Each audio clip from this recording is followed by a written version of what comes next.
Assalamualaikum warahmatullahi wabarakatuh. Pada kesempatan kali ini kita akan membacakan suatu kitab ya, sebuah kitab dari Ibnu Katsir yaitu Tafsir Al-Qur'an karya Ibnu Katsir. Kita mulai dari yang paling pertama, nanti setelah itu kita akan lanjutkan secara berkala untuk halaman demi halaman. Insya Allah semoga kita diberikan umur yang panjang untuk menyelesaikan, dan bagi teman-teman yang melaksanakan aktivitas apapun di sana, semoga ini bisa jadi sarana kita untuk saling mendengarkan ya. Kalau misalnya kalian lagi melakukan satu aktivitas yang tidak bisa ditinggalkan, maka semoga kalian bisa mendengarkan apa yang saya bacakan di sini. Seperti itu. Kita mulai dari suratul Fatihah, artinya pembukaan. Itu surah diturunkan di Mekah, maka kita disebut dengan surah Makkiyah. Pendahuluan surat ini dinamakan Al-Fatihah karena ia merupakan surah pertama yang ditulis di dalam Al-Quran. Selain itu, karena surat ini selalu mengawali setiap sholat. Surah Al-Fatihah disebut juga Ummul Kitab menurut jumhur ulama. Dan penamaan itu disebutkan oleh Anas bin Malik dalam hadis sahih yang diriwayatkan oleh At-Tirmidzi dari Abu Hurairah. Ia berkata bahwa Rasulullah Shallallahu Alaihi Wasallam bersabda, Alhamdulillahirabbil alamin adalah Ummul Quran, Ummul Kitab, As-Sab'ul Matsani, 7 ayat yang dibaca berulang-ulang, dan Al-Quranul Azim. Surah ini juga disebut dengan Alhamdu dan As-Solah, sebagaimana disebutkan dalam sabda Rasulullah Shallallahu Alaihi Wasallam dari Robnya. Dia berfirman, aku membagi sholat antara diriku dengan hambaku menjadi 2 bagian. Jika seseorang hamba mengucapkan Alhamdulillahirabbil alamin, maka Allah berfirman, aku telah dipuji oleh hambaku. Riwayat, adapun disebut as-sholah karena ia merupakan syarat sahnya sholat. Selain itu, Al-Fatihah disebut juga asy-syifa, yang artinya penyembuh. Berdasarkan hadis marfu yang diriwayatkan oleh Ad-Darimi dari Abu Sa'id, Fatihatul Kitab merupakan syifa dari setiap racun. Al-Fatihah juga disebut ar-ruqyah. Berdasarkan hadis Abu Sa'id, yaitu ketika ia menjampi atau meruqyah seseorang yang terkena sengatan, Rasulullah berkata kepadanya, dari mana engkau tahu bahwa Al-Fatihah itu juga adalah ruqyah? Seperti itu. Surah Al-Fatihah diturunkan di Mekah Makkiyah. Demikian yang dikatakan Ibnu Abbas, Qatadah, dan Abul Aliyah. Tapi ada juga yang berpendapat bahwa surah ini diturunkan di Madaniyah. Inilah pendapat Abu Hurairah, Mujahid, Atta bin Yasar, dan Az-Zuhri. Yang lain lagi berpendapat bahwa surah Al-Fatihah turun 2 kali. Sekali di Mekah dan sekali lagi di Madinah. Pendapat pertama lebih benar berdasarkan firman Allah Subhanahu wa ta'ala, walaqad atainaka sab'an minal mathani, dan sesungguhnya kami telah berikan kepadamu sab'an minal mathani, 7 ayat yang dibaca berulang-ulang. Quran surah Al-Hijr ayat 87. Wallahu a'lam bishawab. Ulama sepakat bahwa surah Al-Fatihah terdiri dari 7 ayat. Hanya saja terdapat perbedaan dalam masalah basmalah.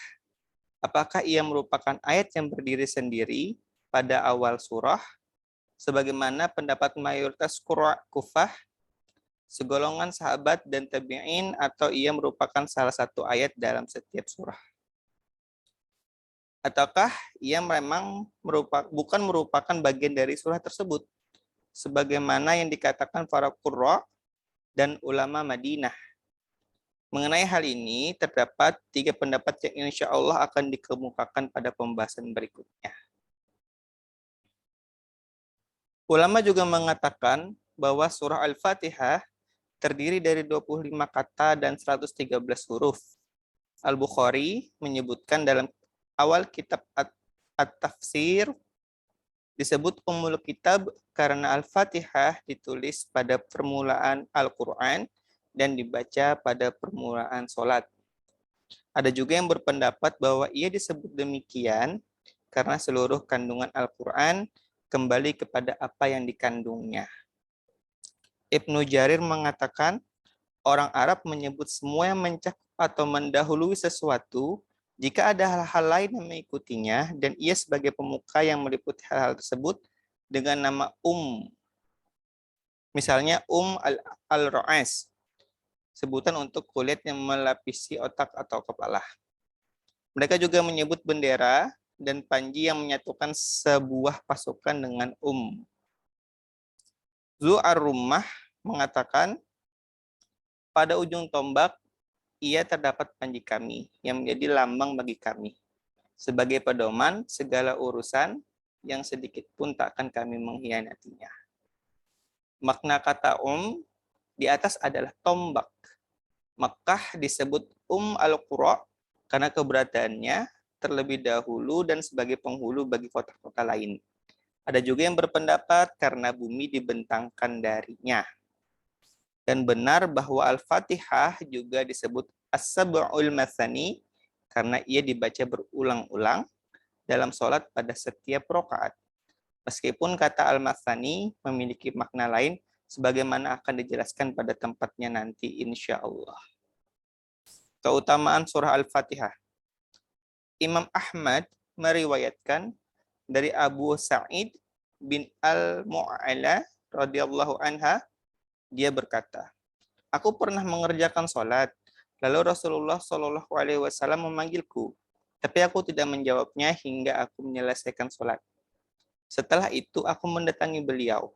Beliau bertanya, apa yang menghalangimu datang kepadaku? Aku menjawab, ya Rasulullah, sesungguhnya aku tadi sedang mengerjakan sholat. Beliau berkata, bukankah Allah Subhanahu wa Ta'ala telah berfirman, ya ayyuhallazina amanu stajibu lillahi walir rasuli iza do'akum lima yuhyikum. Wahai orang-orang yang beriman, penuhilah seruan Allah dan seruan Rasul apabila Rasul menyerumu kepada yang memberi kehidupan kepadamu. Quran Surah Al-Anfal ayat 24. Setelah itu beliau berkata, akan aku ajarkan kepadamu satu surah yang paling agung di dalam Al-Quran sebelum engkau keluar dari masjid ini. Lalu beliau menggandeng tanganku ketika beliau hendak keluar dari masjid. Aku katakan, ya Rasulullah, tadi engkau mengatakan akan mengajarkan kepadaku satu surah yang paling agung di dalam Al-Quran. Beliau menjawab, benar. Alhamdulillahirabbil alamin. Ia adalah As-Sab'ul Masani dan Al-Quran Al-Azim yang telah diturunkan kepadaku. Hadis ini juga diriwayatkan oleh Al-Bukhari, Abu Daud, An-Nasa'i, dan Ibnu Majah melalui beberapa jalur sanad dari Syu'bah. Mereka menjadikan hadis ini dan semisalnya sebagai dalil bahwa ada sebagian ayat dan surah yang lebih utama dari sebagian lainnya. Sebagaimana disebutkan, banyak ulama diantaranya Ishaq bin Rahawai, Abu Bakar, Ibnu Al-Arabi, dan Ibnu Al-Haffar, salah seorang ulama mazhab Maliki. Sedangkan ulama lainnya berpendapat bahwasanya tidak ada satu surah atau ayat pun yang lebih utama dari yang lainnya. Karena semuanya merupakan firman Allah. Tujuan supaya tidak menimbulkan dugaan adanya kekurangan pada ayat yang dimaksud. Padahal semuanya memiliki keutamaan. Pendapat ini dinukil oleh Al-Qurtubi dari Al-Asy'ari, Abu Bakar Al-Bakillani, Abu Hatim Ibnu Hibban Al-Busti, Abu Hayyan, Yahya bin Yahya, dan sebuah riwayat dari Imam Malik. Pada hadis lainnya yang diriwayatkan oleh Al-Bukhari dalam kitab Fadailul Quran, Dari Abu Sa'id Al-Khudri, ia berkata, kami pernah berada dalam suatu perjalanan. Ketika kami singgah, tiba-tiba seseorang budak wanita datang seraya berkata, sesungguhnya kepala suku kami tersengat, sedangkan orang-orang kami sedang tidak berada di tempat. Apakah di antara kalian ada yang bisa meruqyah? Lalu seseorang laki-laki berdiri bersamanya. Padahal kami tidak pernah menyangka ia bisa meruqyah. Kemudian orang itu membaca ruqyah dan kepala suku itu pun sembuh. Setelah itu, kepala suku memerintahkan agar orang tersebut diberi 30 ekor kambing, sedangkan kami diberi minum susu. Setelah ia kembali, kami bertanya kepadanya, apakah engkau memang pandai dan bisa meruqyah? Maka ia pun menjawab, aku tidak meruqyah kecuali dengan Ummul Kitab, yaitu Al-Fatihah.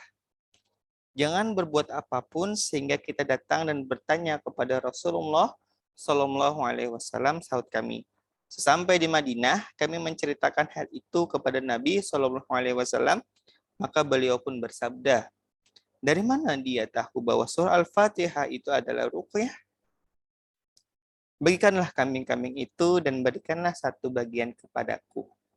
Hadis tersebut juga diriwayatkan oleh Muslim dan Abu Daud.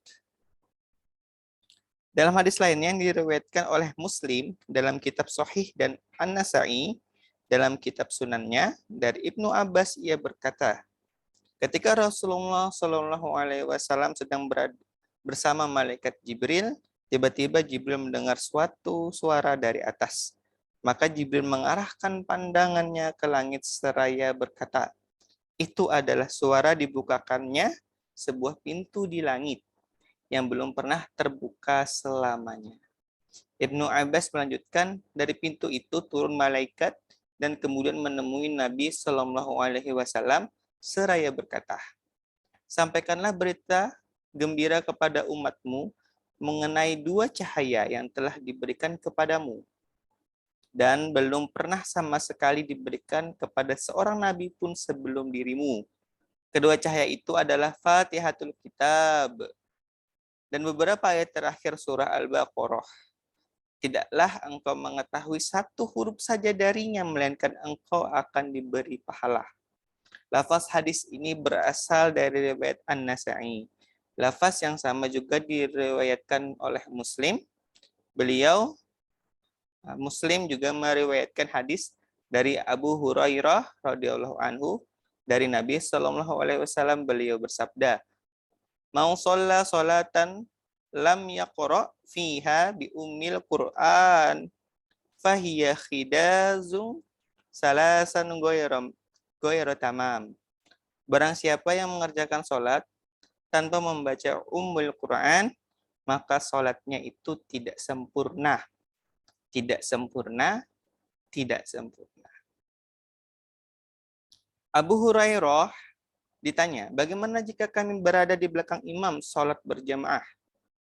Abu Hurairah menjawab, bacalah Al-Fatihah itu di dalam hatimu. Karena aku pernah mendengar Rasulullah Shallallahu Alaihi Wasallam bersabda, Allah berfirman, aku telah membagi sholat menjadi dua bagian antara diriku dengan hambaku. Dan bagi hambaku apa yang ia minta. Jika ia mengucapkan Alhamdulillahi Rabbil Alamin, maka Allah berfirman, hambaku telah memujiku.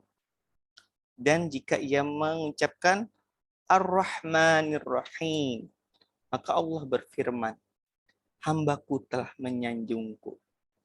Jika ia telah mengucapkan Maliki Yaumiddin, maka Allah berfirman, hambaku telah memuliakanku.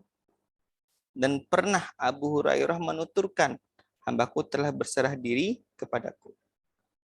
Jika ia mengucapkan, Iyyaka na'budu wa iyyaka nasta'in, maka Allah berfirman, inilah bagian dari diriku dan hambaku, dan untuk hambaku apa yang ia minta. Dan jika kemudian ia mengucapkan, ihdinas siratal mustaqim siratal ladzina an'amta alaihim ghairil maghdubi alaihim waladdallin,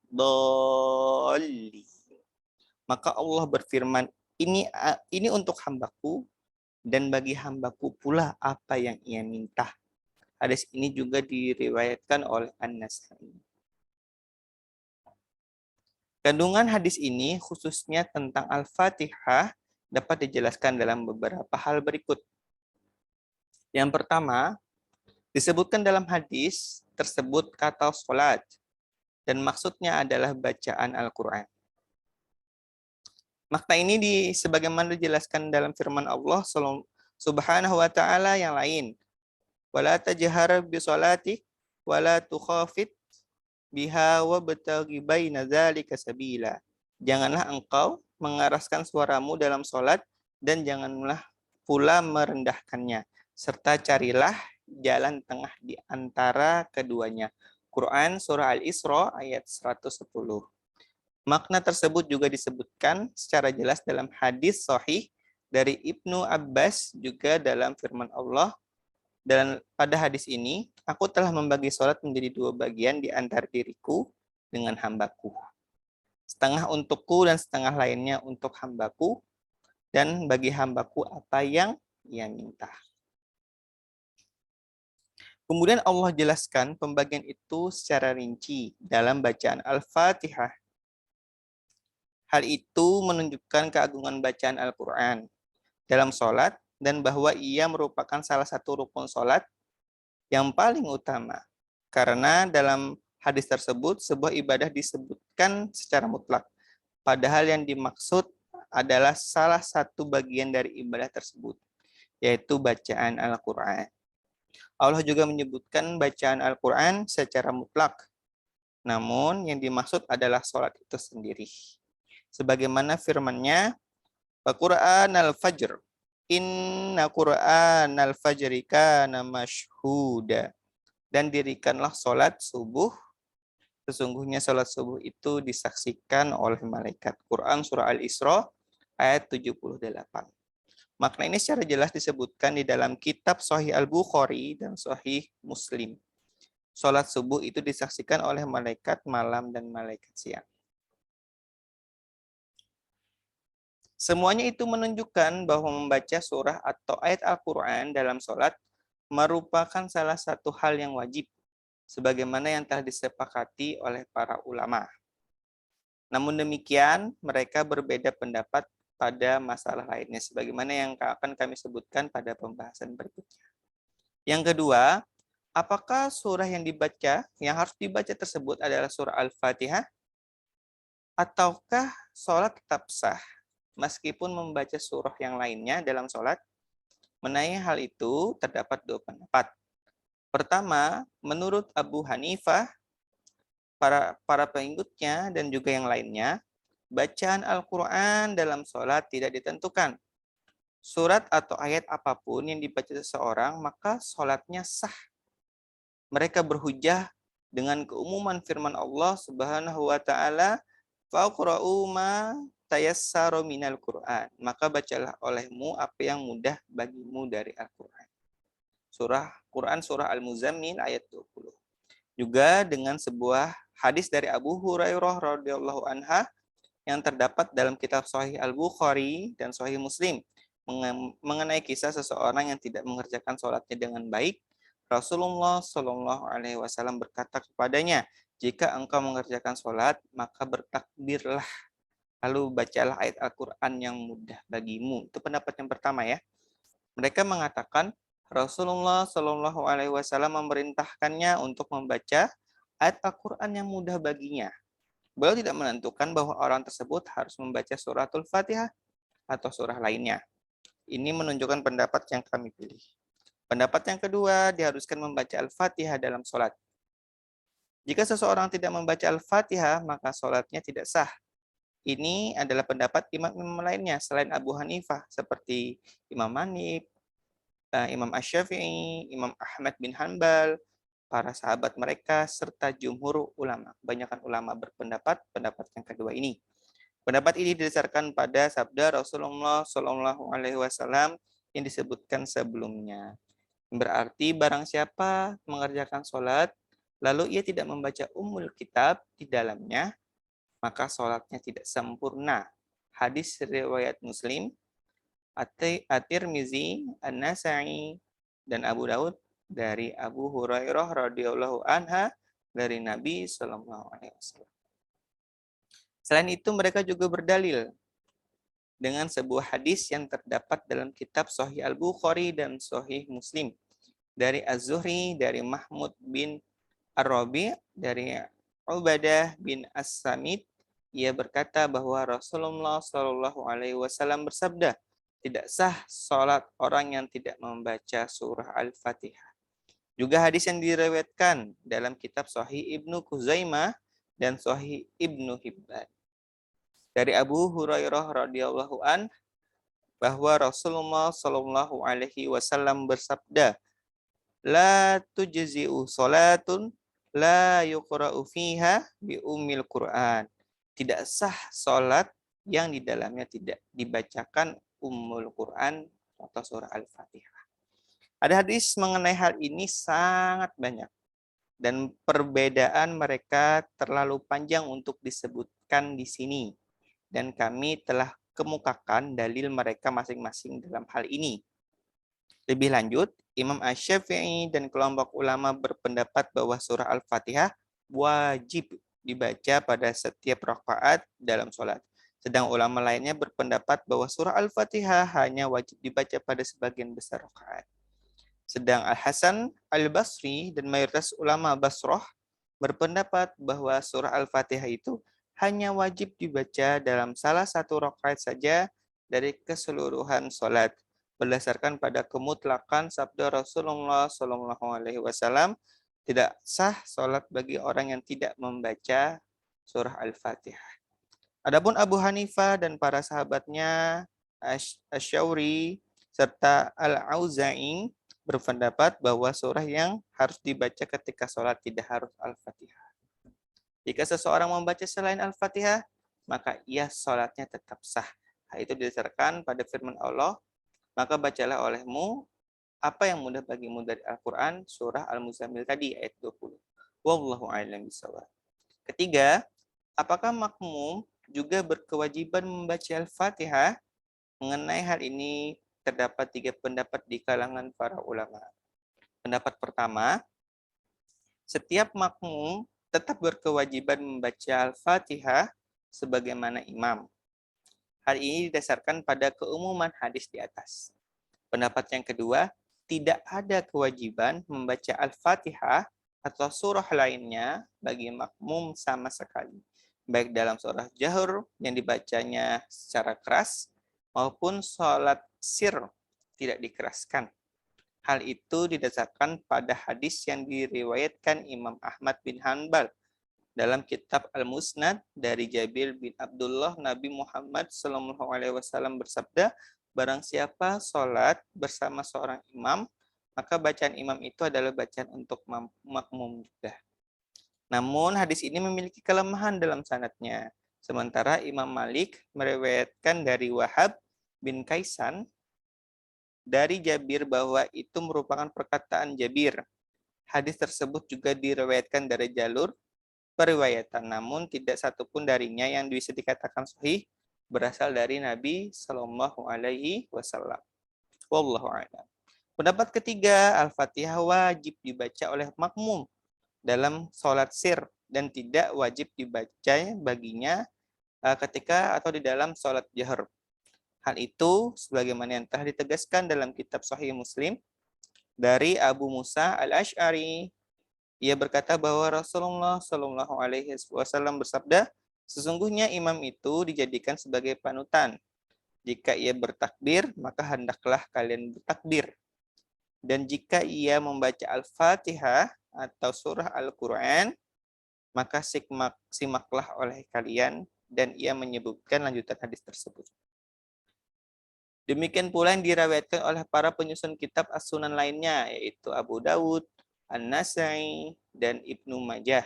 Dari Abu Hurairah radhiyallahu anhu bahwa Nabi Shallallahu alaihi wasallam bersabda, jika imam membaca Al-Fatihah atau surah Al-Quran, maka simaklah oleh kalian. Hadis ini juga disahihkan oleh Muslim bin Hajjaj. Kedua, hadis di atas menunjukkan bahwa pendapat ini yang juga merupakan qaul qadim, pendapat pertama Imam Asy-Syafi'i, dan juga salah satu pendapat dari Imam Ahmad bin Hambal adalah pendapat yang benar. Lebih lanjut, maksud dari diangkatnya masalah-masalah tersebut di atas adalah untuk menjelaskan adanya hukum-hukum yang khusus berkenaan dengan surah Al-Fatihah dan tidak berkenan dengan surah-surah lainnya. Seperti itu ya.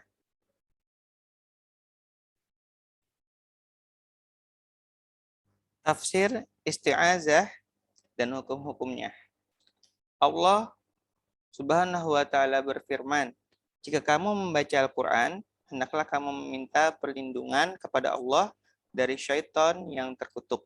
Sesungguhnya syaitan itu tidak memiliki kekuasaan atas orang-orang yang beriman dan bertawakal kepada Rabb-Nya. Sesungguhnya kekuasaan syaitan itu hanyalah atas orang-orang yang mengambilnya menjadi pemimpin dan atas orang-orang yang mempersekutukannya dengan Allah." Dalam Quran, surah An-Nahl ayat 98 sampai dengan 100. Yang masyhur menurut jumhur ulama bahwa isti'azah dilakukan sebelum membaca Al-Quran guna mengusir godaan syaitan. Menurut mereka, ayat yang berbunyi, "Jika kamu membaca Al-Quran, maka hendaklah kamu minta perlindungan kepada Allah dari syaitan yang terkutuk."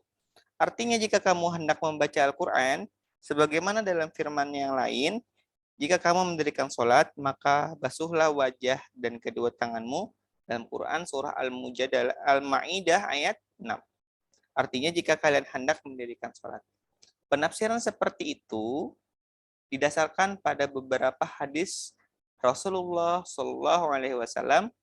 Imam Ahmad berkata dari Abu Sa'id Al-Khudri, ia berkata, jika Rasulullah Shallallahu Alaihi Wasallam hendak mendirikan sholat malam, beliau membuka sholatnya dan bertakbir seraya mengucapkan, "Maha suci Engkau ya Allah dan segala puji bagimu. Subhanakallahumma wa bihamdik wa tabarakasmuka wa ta'ala jadduk wa la ilaha ghairuk." Maha suci Engkau ya Allah dan segala puji bagimu. Maha agung namamu dan maha tinggi kemuliaanmu. Tidak ada ilah yang hak melainkan Engkau. Kemudian beliau mengucapkan la ilaha illallah. Tidak ada ilah yang hak kecuali Allah sebanyak 3 kali. Setelah itu beliau mengucapkan a'udzubillahis samii'il alim minasyaitonir rajim min hamzihi wa nafthihi wa nafsihi. Aku berlindung kepada Allah yang Maha mendengar lagi Maha mengetahui dari syaitan yang terkutuk, dari godaan, tiupan, dan hembusannya. Hadis ini diriwayatkan juga oleh 4 penyusun kitab As-Sunan dari riwayat Ja'far bin Sulaiman. Dari Ali bin Ali Ar-Rifai, At-Tirmizi mengatakan bahwa hadis ini merupakan hadis yang paling masyhur dalam masalah ini. Ada yang menafsirkan kata al-hamzu dengan cekikan sampai mati, kemudian nafkhu dengan kesombongan, dan nafsu dengan syair. Al-Bukhari meriwayatkan dari Sulaiman bin Syurad, ia berkata, ada 2 orang yang paling mencela di hadapan Rasulullah Shallallahu Alaihi Wasallam sedang kami duduk di hadapan beliau. Salah seseorang dari keduanya mencela lainnya dalam keadaan marah dengan wajah yang merah padam. Maka Rasulullah Shallallahu Alaihi Wasallam bersabda, "Sungguh aku mengetahui sesuatu kalimat yang jika ia mengucapkannya, niscaya akan hilang semua yang dirasakannya itu, yaitu jika ia mengucapkan a'udzubillahi minasyaitonirrajim, yang artinya aku berlindung kepada Allah dari syaitan yang terkutuk." Kemudian para sahabat berkata kepada orang itu, "Tidakkah engkau mendengar apa yang disabdakan oleh Rasulullah Shallallahu Alaihi Wasallam?" Orang itu menyahut, "Sesungguhnya aku bukanlah orang yang tidak waras." Hadis ini juga diriwayatkan oleh Imam Muslim, Abu Daud, An-Nasa'i melalui beberapa jalur sanad dari Al-A'masi. hukum isti'azah. Yang pertama adalah jumhur ulama berpendapat bahwa isti'azah itu sunnah hukumnya, bukan wajib yang bila ditinggalkan maka berdosa. Diriwayatkan dari Imam Malik bahwasanya ia tidak membaca ta'awuz dalam sholat wajib. Dalam kitab Al-Imla, Imam Asy-Syafi'i mengatakan dianjurkan mengeraskan bacaan ta'awuz. Tetapi jika ia dibaca perlahan juga tidak masalah, tidak apa-apa. Sedangkan dalam kitab beliau mengatakan boleh memilih antara membaca ta'awuz secara jahar maupun sir. Menurut beliau juga, jika seseorang membaca ta'awuz dengan lafaz a'udzubillahi minasyaitonirrajim, maka itu sudah cukup baginya. Menurut Abu Hanifah dan Muhammad Asy-Syaibani, ta'awuz yang dibaca di dalam sholat adalah ta'awuz untuk membaca Al-Quran. Sedangkan Abu Yusuf berpendapat bahwa ta'awuz itu justru dibaca untuk mengerjakan sholat. Berdasarkan pendapat yang terakhir ini, maka makmum tetap membaca ta'awuz meskipun mereka membaca ayat Al-Quran.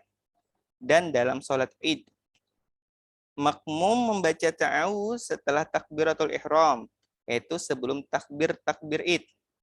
Sedangkan menurut jumhur ulama, ta'awuz dalam sholat Id dibaca setelah selesai seluruh takbir maksudnya, yaitu sebelum membaca Al-Fatihah atau surah Al-Quran. Di antara manfaat ta'awuz adalah untuk menyucikan mulut dari kata-kata yang tidak bermanfaat dan buruk. Ta'awuz ini dibaca sebelum membaca firman Allah yang merupakan bentuk memohon pertolongan kepada Allah sekalipun pengakuan atas kekuasaannya dan kelemahan serta ketidakberdayaan hamba dalam melawan musuh yang sesungguhnya ini, yaitu syaitan, yang tidak tampak, yang tak seorang pun mampu menolak dan mengusirnya, kecuali Allah yang telah menciptakannya. Allah Subhanahu wa Ta'ala berfirman, sesungguhnya hamba-hambaku, kamu tidak dapat berkuasa atas mereka, dan cukuplah Rabbmu sebagai penjaga. Inna ibadi laisa laka alaihim sultan wa kafa bi rabbika wakila. Quran surah Al-Isra ayat 65. Para malaikat telah turun untuk memerangi musuh dari kalangan manusia. Barang siapa dibunuh oleh musuh yang bersifat lahiriah yang berasal dari kalangan manusia, maka ia meninggal sebagai syahid. Namun barang siapa dibunuh oleh musuh yang bersifat batiniah, syaitan, maka sebagai tarid atau terusir. Dan barang siapa dikalahkan oleh musuh dari kalangan manusia, maka ia akan mendapatkan pahala. Namun barang siapa dikalahkan oleh musuh yang bersifat batiniah, maka ia tertipu atau menanggung dosa. Makanya ini pentingnya kita meminta pertolongan kepada Allah menggunakan isti'azah atau a'udzubillahi minasyaitonirrajim. Oleh karena itu, karena syaitan dapat melihat manusia, sedangkan manusia tidak dapat melihatnya, maka seseorang memohon perlindungan kepada Allah, kepada Rabb yang melihat syaitan sedang syaitan itu tidak melihat Allah. Seperti itu ya. Kemudian pengertian isti'azah.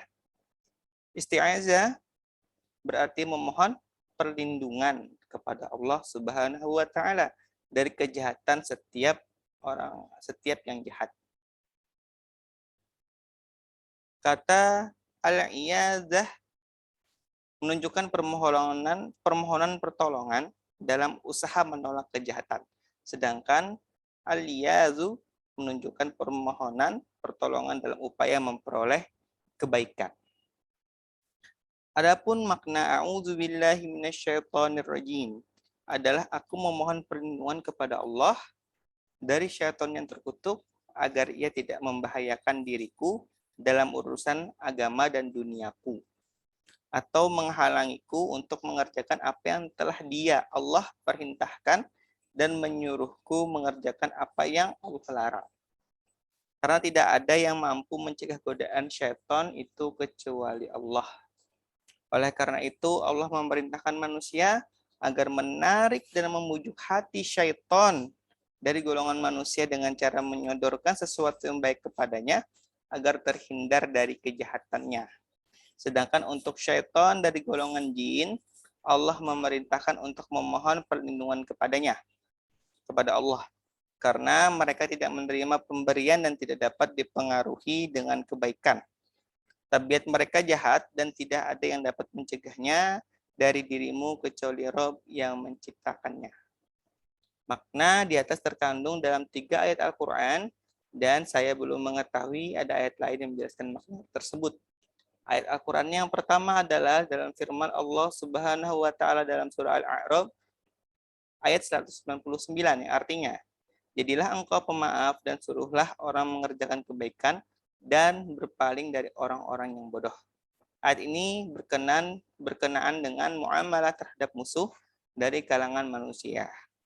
Pada lanjutan ayat ini, Allah Subhanahu wa Ta'ala berfirman di ayat 200 surah Al-A'raf, dan jika kamu ditimpa sesuatu godaan syaitan, maka berlindunglah kepada Allah. Sesungguhnya Allah Maha mendengar lagi Maha mengetahui. Kemudian ayat kedua, firman Allah Subhanahu wa Ta'ala dalam surah Al-Mu'minun, ayat berapa? Ayat 96 sampai dengan 98. Tolaklah perbuatan buruk mereka dengan yang lebih baik. Kami lebih mengetahui apa yang mereka sifatkan. Dan katakanlah, ya Robku, aku berlindung kepada engkau dari bisikan-bisikan syaitan. Dan aku berlindung pula kepada engkau, ya Robku, dari kedatangan mereka kepadaku. Kemudian yang ketiga, firman Allah Subhanahu wa Ta'ala dalam surah Fussilat ayat 34 sampai dengan 36. Dan tidaklah sama kebaikan dan kejahatan. Tolaklah kejahatan itu dengan cara yang lebih baik. Maka tiba-tiba orang yang antaramu dan antara dia ada permusuhan, seolah-olah telah menjadi teman yang sangat setia.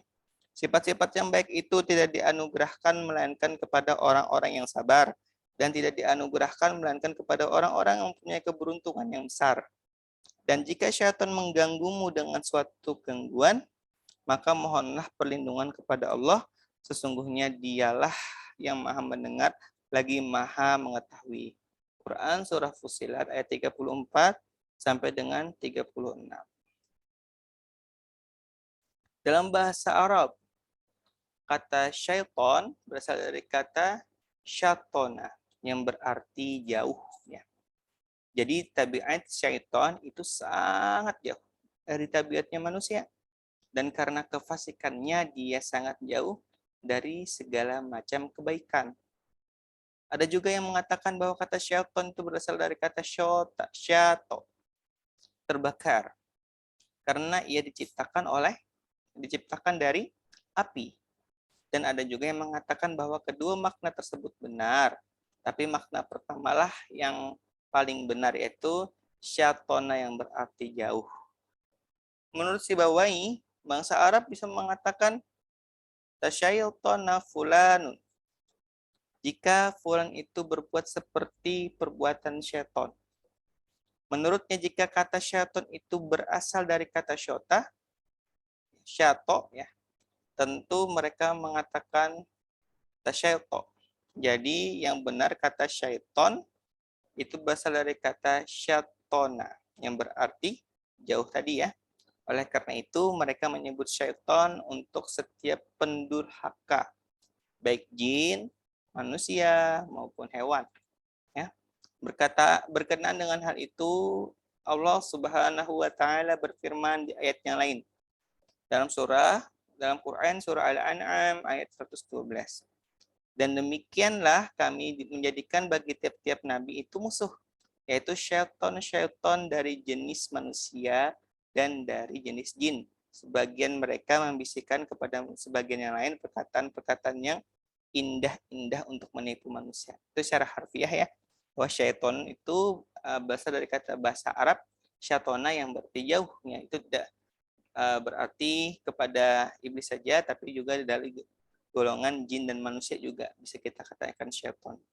Yang berkenaan dengan Quran surah Al-An'am ayat 12 tadi.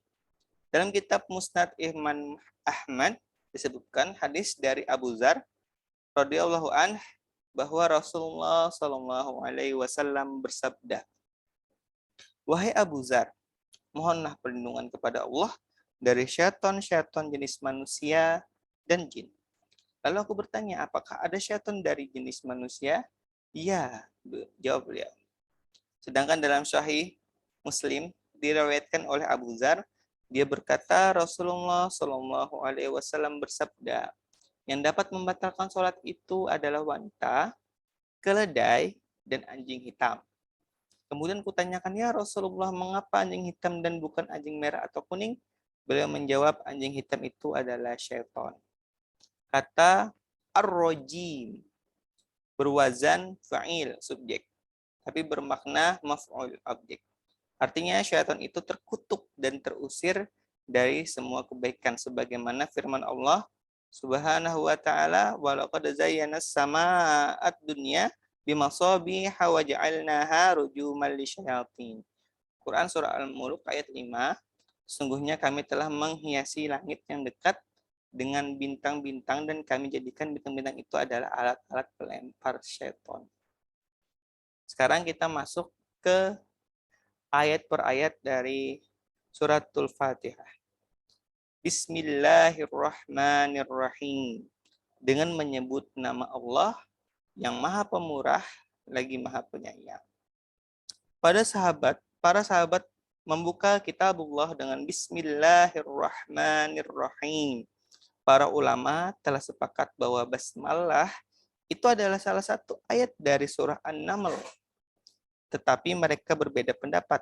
Apakah basmalah itu merupakan ayat yang berdiri sendiri dan ditulis pada awal setiap surah, ataukah ia merupakan salah satu ayat dari setiap surah dan ia merupakan bagian dari surah Al-Fatihah saja dan bukan surah-surah lainnya?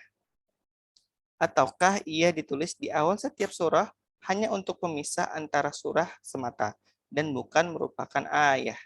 Ada beberapa pendapat di kalangan para ulama, baik salaf maupun khalaf, tentang hal itu dan bukan di sini tempat untuk menjelaskannya.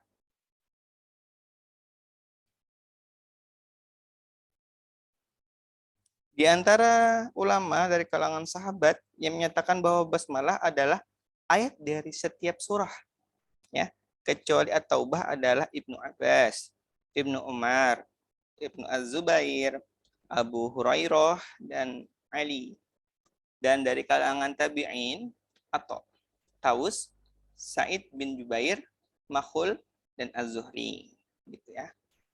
Pendapat tersebut juga dikatakan oleh Abdullah bin Al-Mubarak, Imam Asy-Syafi'i, Ahmad bin Hanbal. Dalam salah satu pendapatnya, Ishaq bin Rahawai, Abu Ubaid Al-Qasim bin Salam radhiyallahu anhu. Sedangkan Imam Malik dan Abu Hanifah beserta para pengikutnya berpendapat bahwa basmalah itu bukan termasuk ayat dari surah Al-Fatihah maupun surah-surah lainnya. Ini pendapat dari Imam Malik dan Abu Hanifah. Adapun menurut Daud, basmalah merupakan ayat berdiri sendiri pada awal setiap surah, namun bukan bagian darinya. Demikian pula menurut salah satu pendapat yang diriwayatkan dari Imam Ahmad bin Hanbal. Mengenai apakah basmalah dibaca zahar dengan suara keras, di sini terdapat perbedaan pendapat yang lahir dari perbedaan pendapat di atas tadi. Mereka yang berpendapat bahwa basmalah itu termasuk surah Al-Fatihah, maka ia tidak membacanya secara jahar. Yaitu kalau misalnya berpendapat bukan termasuk surah. Demikian juga mereka yang berpendapat bahwa basmalah ada ayat tersendiri yang ditulis pada awal setiap surah, maka itu juga tidak dibaca secara jahar. Sedangkan mereka yang berpendapat bahwa basmalah merupakan awal dari setiap surah, maka juga masih berbeda pendapatnya. Menurut Imam Syafi'i, basmalah itu dibaca secara jahar, baik dalam surah Al-Fatihah maupun surah Al-Quran yang lainnya. Inilah mazhab beberapa sahabat dan tabi'in serta para imam, baik salaf maupun khalaf. Dalam kitab Sahih Al-Bukhari, diriwayatkan dari Anas bin Malik bahwa ia pernah ditanya mengenai bacaan dari Nabi Shallallahu Alaihi Wasallam, maka ia menjawab, bacaan beliau itu kalimat demi kalimat sesuai dengan penyampaiannya. Kemudian Anas membaca Bismillahirrahmanirrahim dengan memanjangkan Bismillah, lalu Ar-Rahman, dan Ar-Rahim, memanjangkan bagian-bagian yang perlu dipanjangkan. Dalam Musnad Imam Ahmad, Sunan Abu Dawud, Sahih Ibnu Khuzaimah, dan Mustadrak Al-Hakim dari Ummu Salamah radhiyallahu anha, ia berkata, Rasulullah Shallallahu alaihi wasallam memutus bacaannya, Bismillahirrahmanirrahim, Alhamdulillahirabbil alamin, Ar-Rahmanir-Rahim, Maliki yaumiddin. Ad-Daraqutni mengatakan isnad hadis tadi adalah sahih. Ulama lainnya berpendapat bahwa basmalah tidak dibaca secara zahar di dalam sholat. Ini riwayat yang benar dari keempat khulafaur rasyidin, Abdullah bin Mughaffal, dan beberapa golongan ulama salaf maupun khalaf. Hal itu juga menjadi pendapat Imam Abu Hanifah, As-Sauri, dan Ahmad bin Hambal. Sedangkan menurut Imam Malik, basmalah tidak dibaca sama sekali, baik secara zahar maupun sir. Mereka berpendapat pada hadis yang terdapat dalam kitab Sahih Muslim. Dari Aisyah radhiyallahu anha, ia berkata Rasulullah Shallallahu alaihi wasallam membuka salat dengan takbir dan bacaan alhamdulillahirabbil alamin. Juga hadis dalam kitab Sahih Al-Bukhari dan Sahih Muslim dari Anas bin Malik. Ia berkata, aku pernah sholat di belakang Nabi Shallallahu alaihi wasallam, Abu Bakar, Umar, dan Utsman. Mereka semua membuka sholat dengan bacaan Alhamdulillahirabbil alamin. Dan riwayat dari Muslim, mereka tidak menyebutkan Bismillahirrahmanirrahim pada awal bacaan dan tidak juga pada akhirnya. Hal senada juga terdapat dalam kitab Sunan dari riwayat Abdullah bin Mughaffal radhiyallahu anhu.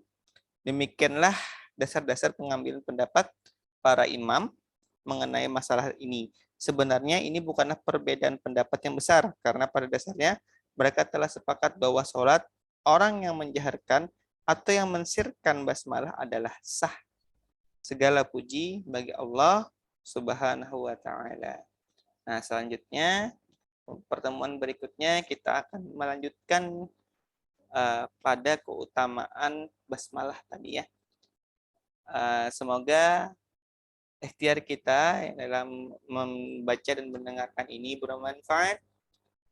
Kita bisa mengisi waktu lenggang kita, kesibukan kita di sela-sela kesibukan untuk kegiatan-kegiatan yang bermanfaat. Salah satunya adalah membaca dan mendengarkan tafsir Al-Quran.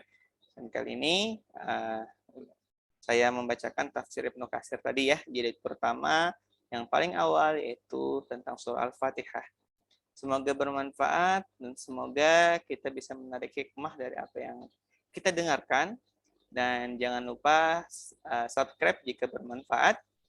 Semoga kita bisa bertemu kembali pada pembahasan tafsir berikutnya dan pembahasan kitab-kitab lainnya ya yang akan saya upload secara rutin. Akhir kata, wassalamualaikum warahmatullahi wabarakatuh.